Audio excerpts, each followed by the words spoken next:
Un frontman rappeur, un guitariste aux cheveux longs manifestement très doué, l'autre qui porte une casquette et qui joue sur Telecaster, un bassiste reconnu comme étant hyper funky et un batteur à la posture assez décontractée mais qui sait taper fort quand il le faut. Très clairement, Beck est un mélange de Rage Against the Machine et des Red Hot Chili Peppers. Une idée qui fait pratiquement consensus chez les fans, et à vrai dire difficile de l'ignorer tant les inspirations s'imposent. Mais on aura le temps de le voir plus concrètement plus tard. Après, bien entendu, à chacune et chacun sa perception. Vous pourrez plus ou moins ressentir et écouter ce qui se passe avec n'importe quel morceau que vous aimez. D'une certaine façon, on peut toutes et tous avoir notre Beck. Et ça, c'est pour moi, et pour globalement la très grande majorité des gens qui l'ont lu, le tour de force de l'auteur. Mais revenons-en à l'intrigue.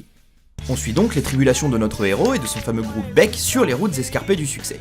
Culture indie underground, envers du décor de l'industrie musicale et rite de passage à l'âge adulte. Le manga papier est en réalité bien mieux que les autres adaptations.